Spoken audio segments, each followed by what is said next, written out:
పాపాన్ని విడిచి యేసు దగ్గరకు వచ్చి యేసును సొంత రక్షకునిగా విశ్వసించిన తర్వాత ఏదైనా కార్యం చేయకపోతే మరలా ఏదైతే విడిచిపెట్టొచ్చావో అదే పాపం చేయడానికి కూడా కొంతమంది వెనకాడకుండా వెళ్ళిపోతున్నట్టు వారు కూడా ఉన్నారండి.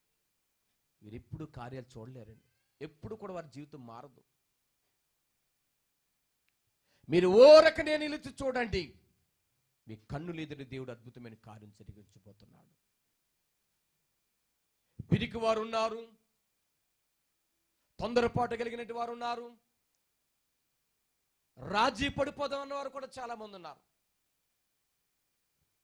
దేవుని వాక్యం వింటున్న వారు కూడా అలాంటి వారు ఇక్కడ ఉన్నారు. ఎందుకు వచ్చిందండి ఈ యొక్క నిందలు? ఎందుకు వచ్చిందండి ఈ భక్తి జీవితం? ఎందుకు వచ్చిందండి ఈ భక్తి చేస్తే అందరూ తిట్టుకుంటున్నారు అని అన్నారు. క్రైస్తత్వం అంటే రాజీ పడిపోయే జీవితం కాదండి.